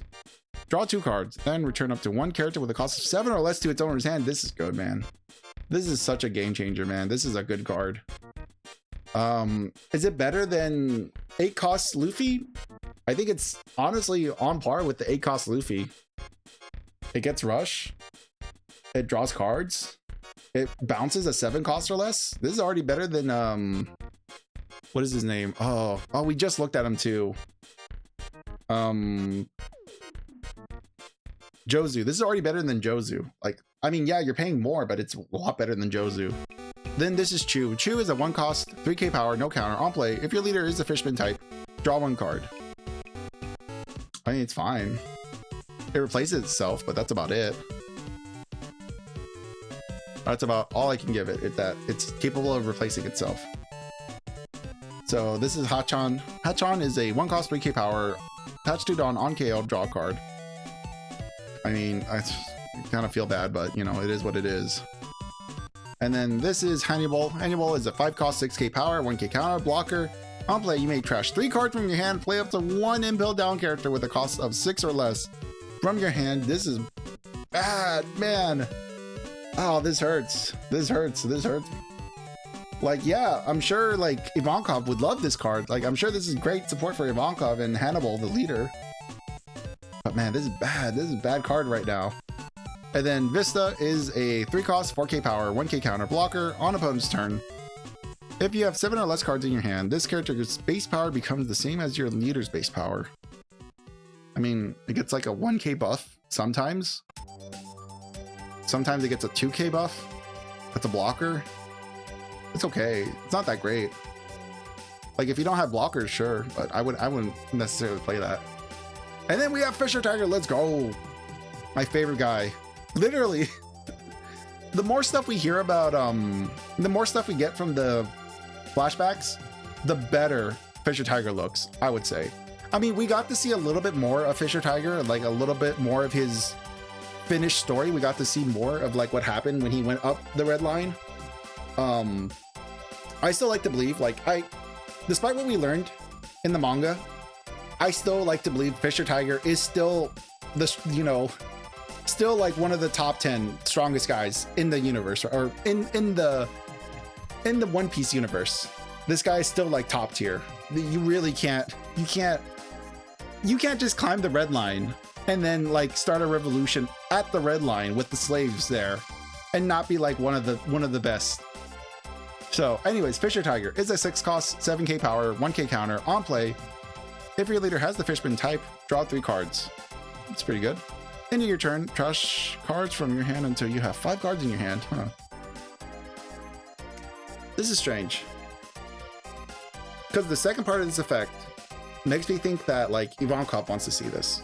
Because the Ivankov leader wants very low hand size. So does the mono blue boa. And so does the blue-green Rosinante wants a low hand size. However, the on-play ability is Fishman type. Drawing 3, that's pretty strong. It's a really good catch-up mechanic. I love Fisher Tiger, but this ability is not it. I will give it...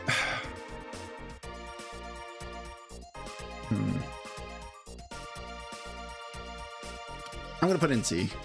I don't think it's that great. I really love Fisher Tiger and I'd love to put him higher, But man, that is not a good ability. This is just a vanilla 2k counter. This is just like another one of these C cards. It's good, not the greatest. And this is Wadasume. Wadasume is a 3-cost 5k power 2k counter. This character cannot attack. Wow, thanks. When a card is trashed from your hand by your effect, this character's effect is negated during this turn. Okay, it's fine. You could play this in Kuzan. Kuzan can play this. It's a 2k counter. That's pretty good. But that's about as much as I can give it. I would probably say it's going to be better than Chu. I don't know if it's going to be better than these other cards. And then that's it for blue. Okay, so now we're moving to purple. Let's see. I think we only have 3 colors, right? Yeah, we got 3 colors left. So purple Virgo is a 5-cost 7k power, no counter. Man, we only ever see Virgo in purple. Like we've only seen this character as like a full armament hockey guy. We very rarely get to see him as just like a normal admiral, as a normal guy, as a normal vice captain. No, what is he? He's a vice admiral. Yeah. Once per turn, if your Don Quixote Pirates type character would be removed from the field by your opponent's effect, you may return 1 Don card from your field to your deck, your Don deck instead. Okay, so you can Don -1 to protect one of your characters. When attacking, Don -1, give up to one of your opponent's characters -2k power during this turn. Going down a Don to hit something bigger, that's pretty good. It is protection. It's not great protection. It's a good card. Is this an A ability though? I think in Doflamingo, you don't want to be Don minusing a bunch. I think Doflamingo wants to keep up a high Don. So having 2 abilities that Don minus you is not great. I see potential here. I think it's an A ability. I don't know if I would play more than 2 of these in the deck though. Maybe it's like a B ability. This kind of feels like a B ability. In fact, I don't know. Aladdin doesn't even feel like an A ability. I'm gonna be honest with you. I think Koala does feel like a A ability. I don't know about you though. I might jump you down. You might be like our best B, but that's about the best I can give you. This might end up getting pushed down. We'll see. What is this? Gladius. Gladius is a 3-cost 4k power 1k counter. On KO, Don -1 KO or rest up to one of your opponent's characters with 6k base power or less. I like the option of being able to rest something, but it's on KO, so you have to. Well, no, because you're redirecting attacks.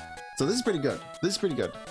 So Don -1, redirect attack, and then Don -1 again on KO. This one can rest an opponent's characters or KO a 6-cost or less. For 3 Don, well, 3, 4, this is like a 5 Don ability. A 5 Don ability to do this is okay, because you're redirecting attack. You're going to redirect an attack and you're going to rest your opponent's body or KO one of your opponent's bodies. I think it's good. I feel like it's an A ability. It's not bad. So Sugar is a 4-cost 1k power 1k counter on play. Add it to 1 Don from your Don deck and set as active. This is already great. On KO, if your opponent has 6 or more Don cards on their field, play up to 1 Don Quixote Pirate type character with the cost of 5 or less from your hand. This is good. Wow, this is like this. Is this an S ability? For 4 Don, you can ramp an active Don for this cost as well. And then on KO, which is very easy for us to do, up to 1 character with the cost of 5. I think this is like an S ability. I'm gonna say it. This feels pretty good. This feels like a really strong ability. We'll see if things move around. Giola is a 3-cost 1k power 1k counter on KO. Add up to 1 Don from your Don deck and rest it. Then KO up to one of your opponent's characters with a base with 0 base power. Oh man, that's pretty restrictive. That is pretty restrictive. It's better than the event, that's for sure. But I'll put it at C. I think it's like a C ability. Senior Big! 4-cost, 5k power, 1k counter. On KO, your opponent returns 1 Don from their Don deck. I mean, it's not bad. It's very much like the Magellan effect. It's like half of the Magellan effect. Well, no, it's like a quarter It's a quarter of the Magellan effect. That's it's not great. I would say this is probably our first B, our first official B for the purple package. I need this to like, yeah. I need this to like expand. This B category needs to not get so tiny. Diamante is a vanilla. I mean, vanillas are great for draft, but that's about it. So we're not worried about that. This is Dellinger, is a 1 cost, 2k power, 1k counter on KO. Up to 1 Dawn from your Dawn deck and rest it. And then look at the top 5 of your deck. Reveal up to 1 Don Quixote Pirate type card, add to your hand, then place the rest to the bottom of your deck in any order. This is good because it's a on KO searcher, and it kind of goes Dawn neutral, and it's a searcher, so this is pretty good. I would say this is more of an A ability than these two. These definitely are starting to feel a little bit more B, but we'll keep going and testing things out. So this is Treble. Treble is a 5 cost, 5k power, 2k counter. Opponent's turn, once returned, this effect can be activated, and when a Dawn card on your field is returned to your Dawn deck. If your leader has a Don Quixote Pirates type, add up to 1 Dawn from your Dawn deck and rest it. So this is a 2k counter that you do play out on your opponent's turn. So okay, I'm liking this. This is more of like the A abilities we're seeing.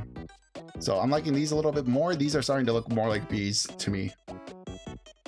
And we're gonna be moving to the 10 drop.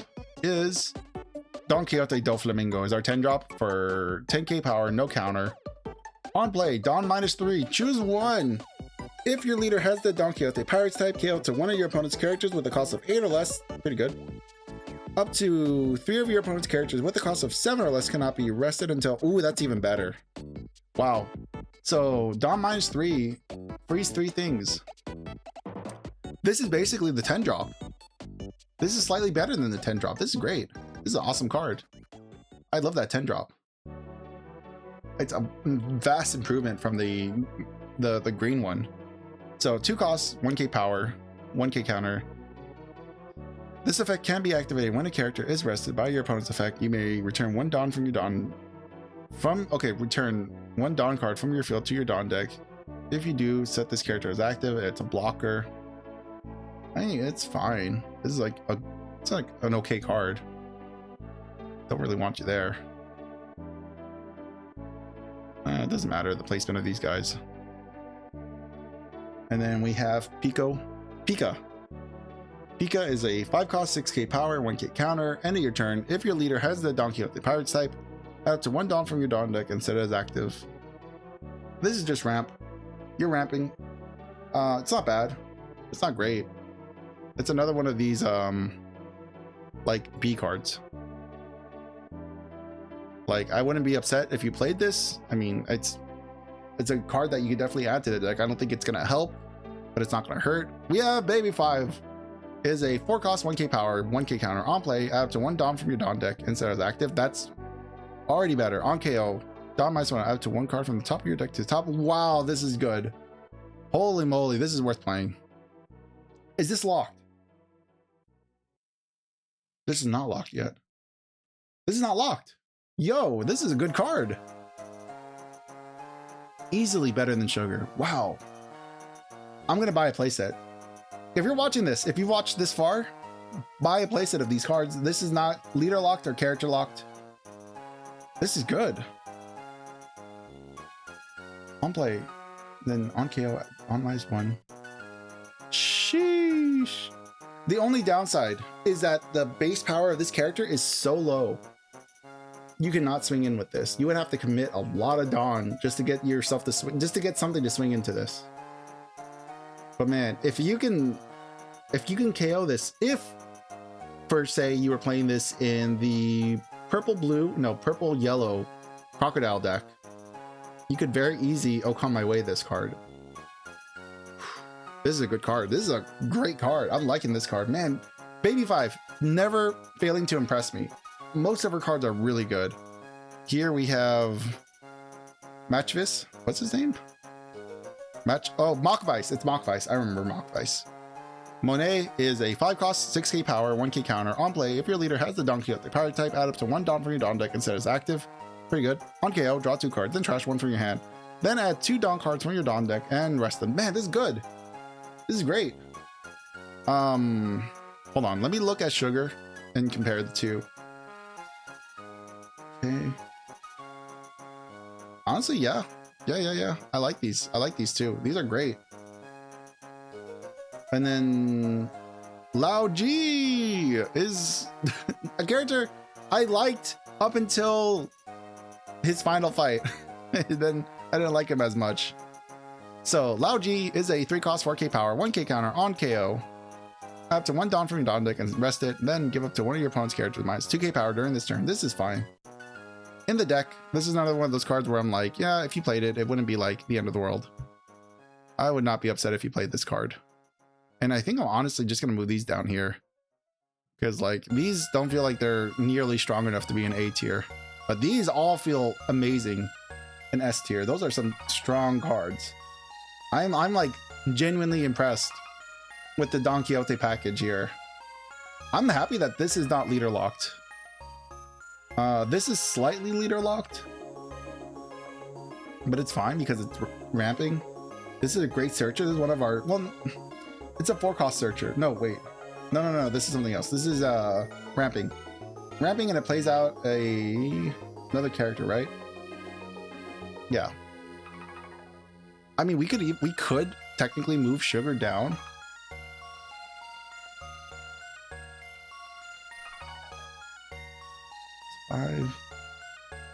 I don't know, man. These are good cards. What I like about this one is that it's not leader locked. You can just on play Rampadon for 4. That's not bad. Man, this is tough.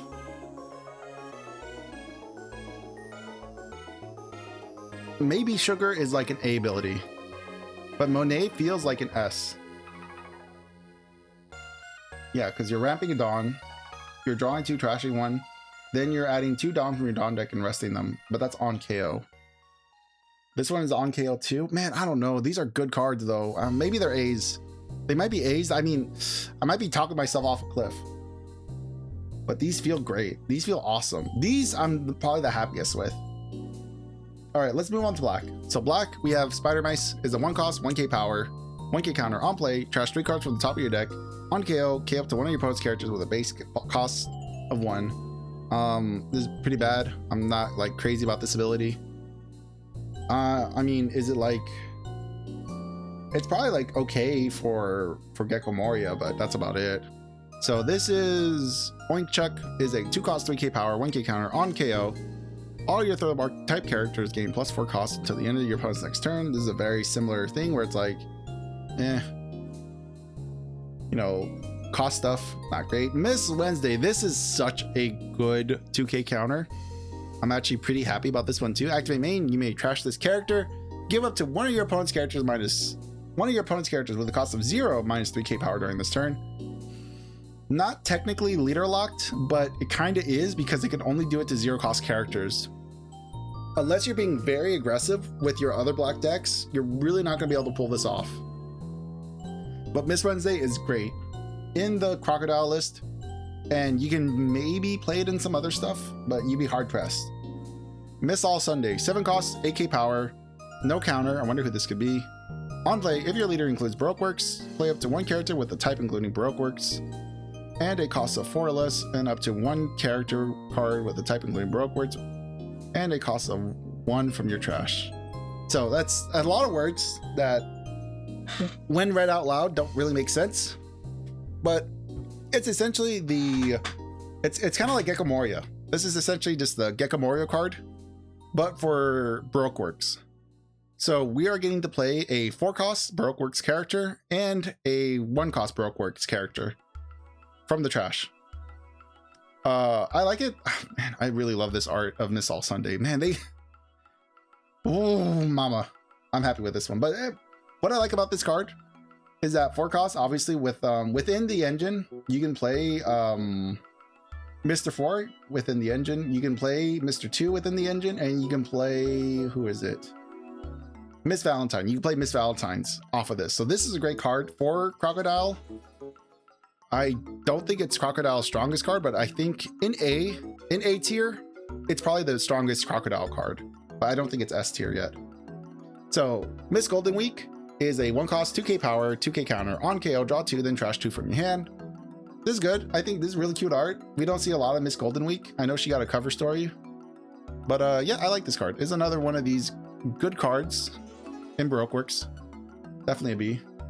Miss Doublefinger. I've been seeing a lot of people play Miss Doublefinger in their list. I get it. It's more of like a counter play, like counter meta card. So it's the 5 cost, 6k power, 1k counter. If you have 7 or more cards in your trash, this character gains 1k power, so it becomes 7k. And all your characters with the type, including Baroque Works, get plus 2 cost. So this is supposed to be, you know, you're supposed to use this to like dodge the Shanks, essentially, which is good. I think that's smart. I don't think this is more of like a meta pick card, not necessarily like we'll go into every single color, every single deck. Make sure it goes into here. And this really needs to expand. I don't know why this won't expand downwards. Oh well. But Miss Valentine's, this is our searcher for Baroque Works.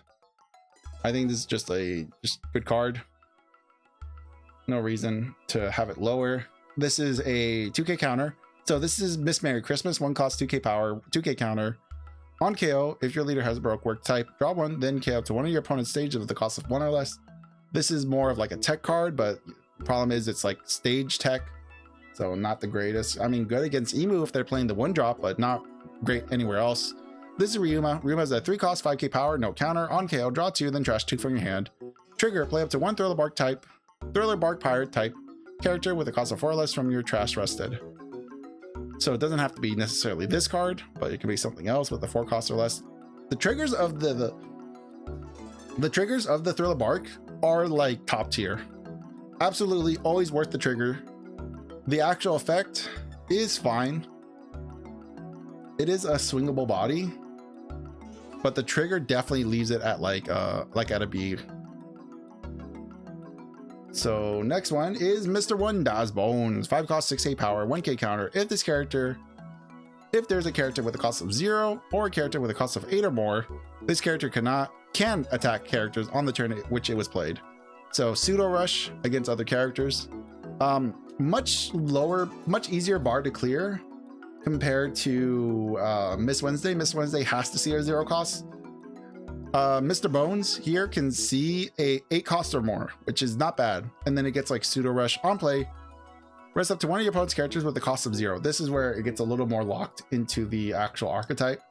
It's a good card for Baroque Works. It does break the color pie, which is always a favorite. So Mr. 2 Bon Clay is a 4 cost, 5k power, 1k counter. On KO, play out to 1 character with a type including Baroque Works and a cost of 5 or less other than Mr. 2 from your hand or trash. So basically on KO, you get to replace it with a 5 cost or less Baroque Works character, either from your hand or trash. Usually it's gonna be Mr. 1, which again, Mr. 1 can get pseudo rush and can potentially rest a character. So on those merits alone, and it could also be played off of Miss All Sunday. So it can be played off of Miss All Sunday, it can be KO'd to then play Mr. 1, and that's a pretty good combo within itself. So I think this is a great card that synergizes really well with its own archetype. Mr. 3 Galdino is a 4 cost, 6k power, no counter. Opponent's turn, once per turn, this character would be KO'd by... Okay, if this character would be KO'd, you may place 3 cards from your trash to the bottom of your deck in any order instead. This is situational. It's good, but it's very situational. This needs to go down 1. It's a big body, which is great. So Mr. 4, Babe, is a 4 cost, 5k power, 1k counter blocker. On KO, add up to 1 character with a cost of 8 or less, and with the type including Baroque Works from your trash to your hand. So basically, this is solely in the deck to fish out your crocodile. This is basically just to get your boss monster out of the trash if you manage to mill over it. So on that merit alone, it's good. It's really good, but it's not above B tier. Mr. 5 Gem is a 5 cost, 6k power, 1k counter blocker. On play, if there's a character with a cost of 0 or a character with a cost of 8 or more, draw 2, then trash 1 from your hand. Very good cycling. Great card. I don't normally run it in my deck, but I would say it's a B. It's a solid B. That's a solid B card right there. I would definitely push it right where who is this? Miss Doublefinger. I'll push it like right with Miss Doublefinger there. Mr. 9 is a 2K counter vanilla body. Like, it's good, but like, you know, not gonna write home about it. Then we got our yellow cards. So, oh man, okay. So yellow Absalon is a 3-cost 5k power, no counter, on KO. Look at the top 3 of your deck, reel up to 1 Thriller Bark Pirates type card and add it to your hand. Then place the rest to the bottom of your deck in any order. So yellow Searcher, 3 costs, on KO. It's good, not great. Trigger, play up to 1 Thriller Bark character with the cost of 4 or less from your trash rested. This is pretty good, but I would say it's like A good, not S good. Then we have Ors. Ors is a vanilla creature. It's fine. We're getting a lot less vanilla creatures in this in the newer sets. That's interesting. Didn't really notice until now. So we have Kumasi is a 1-cost 2k power, 2k counter, and then it has the trigger of playing a 4-cost. This is pretty good. This is already like it's a 2k counter that on trigger can play a 4-cost. That's pretty solid. Then we have Gloriosa. Gramagnon is a 2-cost 0-cost. Okay, 2-cost 0k power, 1k counter. On play, you may add 1 card from the top of your life cards to your hand. Add up to 1 card from your hand to the top of your life cards. Huh. Okay. So this is just a worse version of Hiyori. Trigger, play this card. Hiyori, I don't think has a trigger though. But it's a, instead of being a 2k counter, it's a 1k counter. So yeah, it's just basically a worse version of Hiyori. However, Hiyori's pretty good. And it's not leader locked or anything, so that's not bad. So Gecko Moria is our boss monster of the set. Well, our boss monster for Gecko Moria. It's 8-cost 10k power, no counter. Man, this is really creepy art. I hate the length of his neck. Gecko Moria is a very creepy character. I think they did a great job illustrating that in this piece of art. On play, play up to 1 Thriller Bark pirate type character with a cost of 4 or less from your trash, or add it to the top of your life cards face up. That's pretty good. Trigger, play up to 1 character with a cost of 4 or less from your trash. So this is not Thriller Bark locked, and this lets you actually heal or play a card. This is pretty good, honestly. Like, well, right now this is definitely the strongest of the Thriller Bark cards, being a big body that can either heal you or, you know, play an extra body out. And then it also has the trigger of playing an extra body out. That's pretty good. The Gorgon Sisters is a 6-cost 5k power, 2k counter. Wow, okay, that's interesting. Usually 2k counters don't go above 5 costs, so this will be like, this is the first one in recent memory that's above 5 costs. That's also a 2k counter. Activate main once per turn. You may reveal 3 cards with the Amazon Lily or Kuja Pirates type from your hand. Give your leader and all your characters up to 1 Rested Dawn card each. If your leader has the Kuja Pirate type, play this card. That's the trigger. How much do you care about this? It gives everything a Rested Dawn, which it could be good. Giving stuff Rested Dawn is pretty good. However, you are very heavily committed to the Kuja engine and the Amazon Lily engine. It's a 2k counter. I think this is like a B ability, but it's very interesting to see a 2k counter with such a high cost. That is interesting to me. And this is Salem. Salem is a 3-cost 1k counter, 1k power, 1k counter blocker. Trigger, play this card. This is basically what's her name? Come on, brain. Charlotte, not Katakuri. Oh brother, what's her name? Dang it, I'm gonna have to look it up, aren't I? Let's see. And she's like back from the starter deck era. Oh, Brule. This is basically Brule.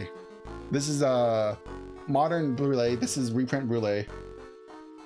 That is too many O's. OP-14. And then we'll go all the way back down to yellow. So yeah, this is basically Charlotte Brule. This has been the this is the new version. However, it's not in the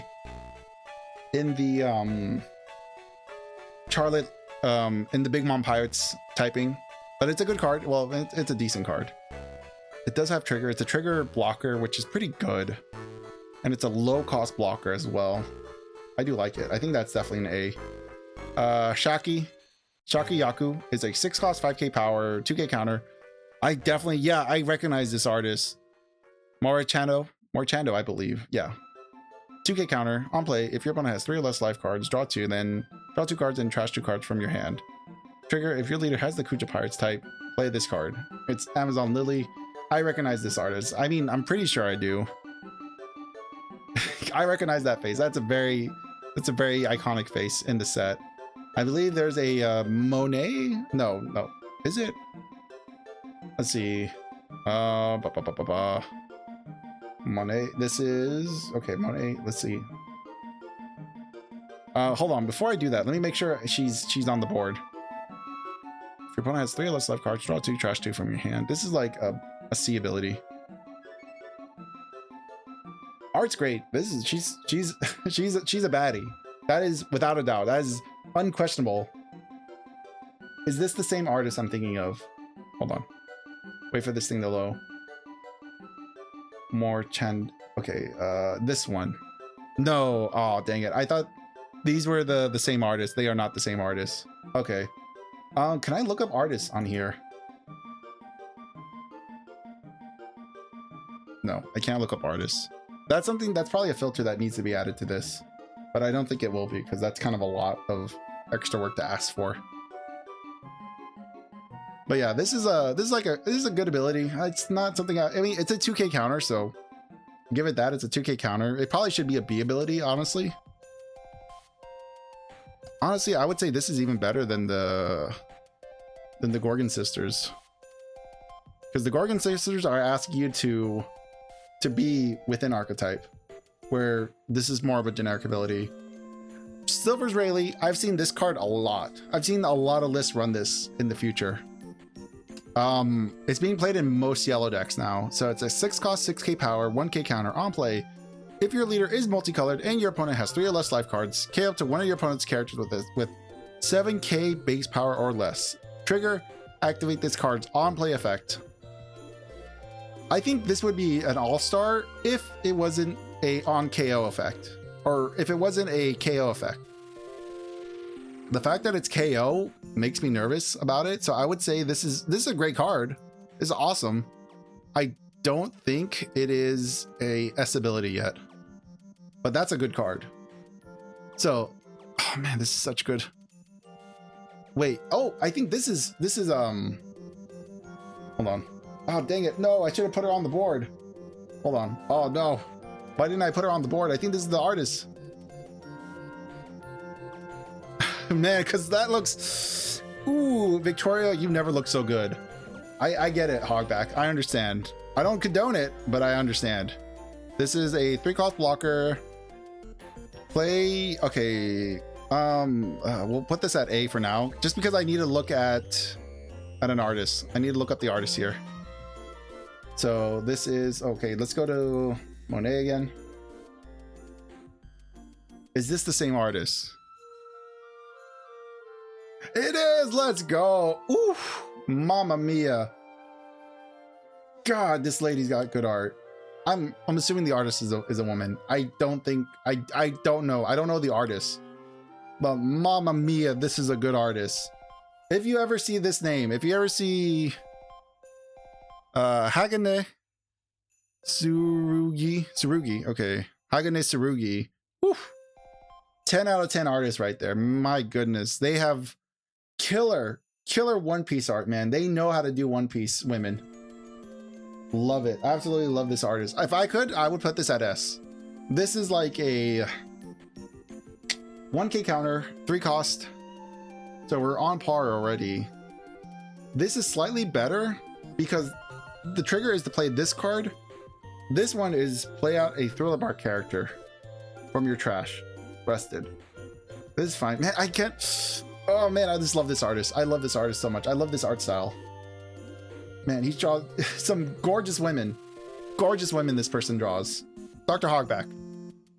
4 cost, 5k power, 1k counter. On KO, play up to 1 character with the cost of 4 or less and a trigger other than Dr. Hogback from your trash. So I think This is play a 4-cost with a trigger other than this card from your trash. Or less, and a trigger. So trigger, play up to 1 Thriller Bark type character card with a cost of 4 or less from your trash rested on KO. Like, okay. Is this better than Sindri? I don't think so, but it is pretty good because it does get to play, because this is generic. This plays the Thriller Bark, this plays the Thriller Bark with triggers. However, on KO, this plays a 4-cost with the trigger. So I think this is pretty good. We're about right there with Sindri. God. Oh man, the art of this is so good. I can't keep looking at that. It's gonna drive me insane. Okay, Perona, 4-cost, 5k power, 1k counter, on play / on KO. Up to one of your opponent's characters with the cost of 6 or less cannot attack until the end of your opponent's next turn. That's pretty good. You get to freeze something twice, on play and on KO. Pretty easy for us to do. Trigger, play a Thriller Bark type character with the cost of 4 or less from your trash rested. Honestly, this like top row of yellow might end up getting pushed to S tier, because like these three are like the backbone of a lot of yellow decks now. So that really does say something about this engine. Boa Hancock is a 9-cost, 10k power, no counter, on play.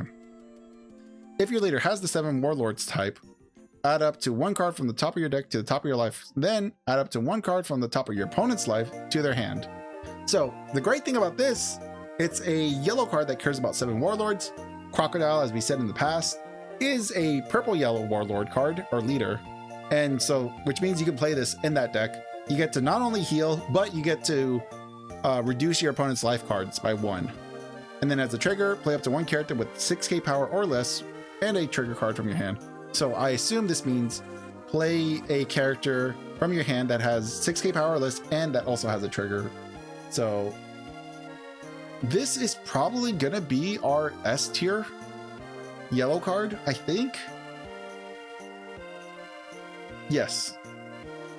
Yes, I think so. I think it is slightly better than this Gecko Moria. We'll see. We might move a few things around. But for now, Margaret is a 3-cost, 5k power, 1 no counter actually. On play, look at the top 5 of your deck, reveal up to 1 Amazon Lily type card and add it to your hand, then place the rest of the bottom of your deck in any order. And trash 1 card from your hand. Why are you trashing? If your leader has the Kuja Pirates type, play this card. She's really cute. This is a really cute card of Margaret. But it is also a searcher that makes you trash something. Searchers are usually great. However, I'm not sure why she's trashing a card from your hand.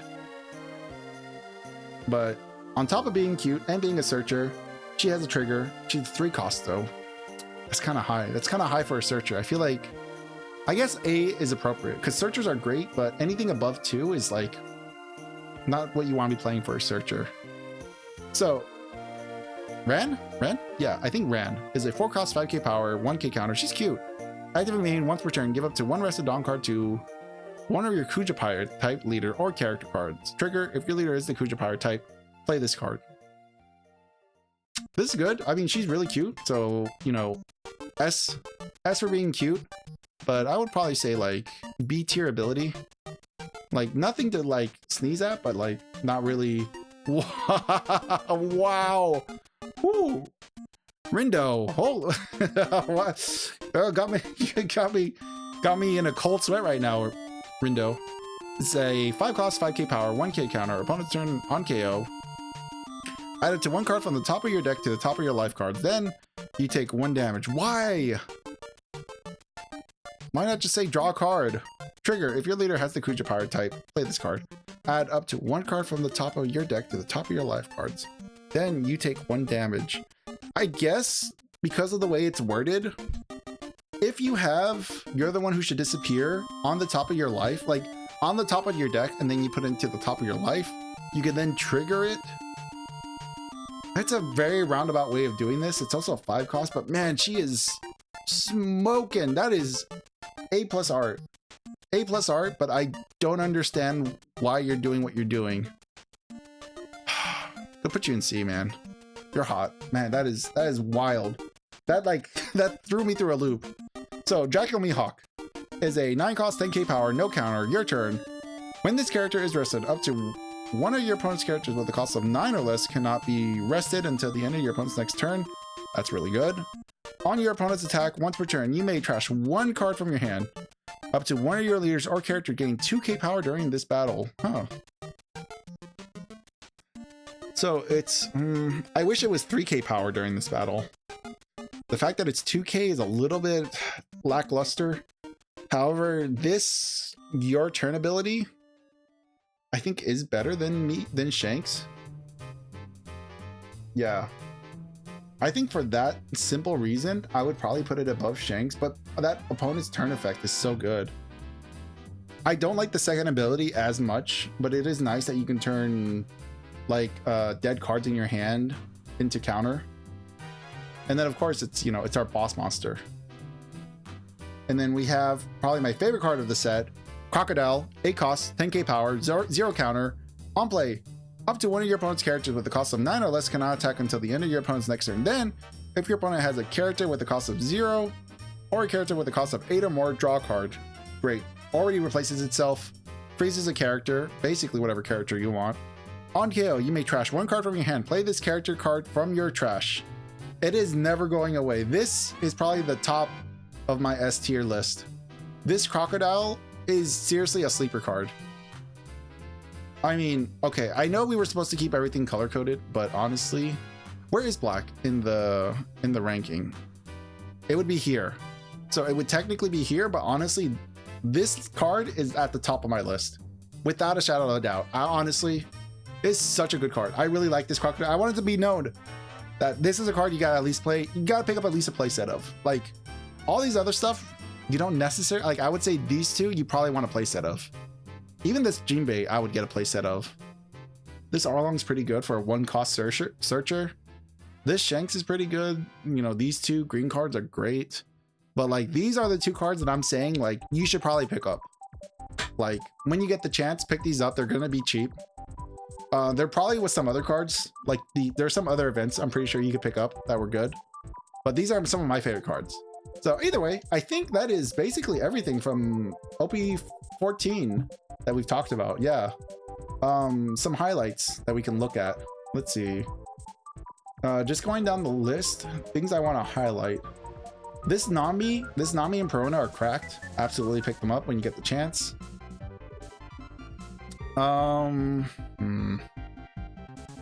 Let's see. I think this is a pretty good, I never bothered to remember the faces of trash. This is a pretty good generic green effect.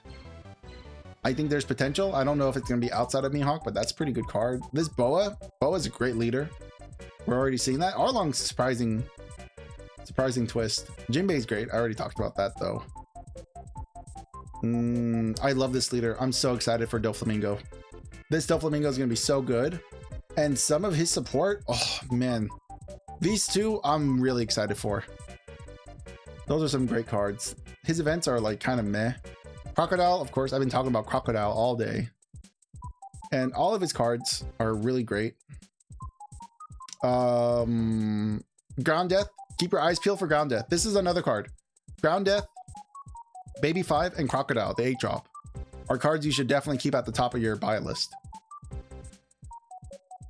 If you're playing in One Piece, I would buy Sindri. I recommend Victoria Sindri just for the appreciation of art, we'll say. Also, Margaret's really cute in this as well. They did a great job with Margaret. And that's basically it. Oh yeah, that's right. You'll find me. Good card. Good card if you just happen to have a Warlord with yellow in it. Great card. Not very many, but you know, at the very least, if you have purple yellow Crocodile, this is a great card to add into the list. Same thing with this Boa Hancock. Great for purple yellow Crocodile.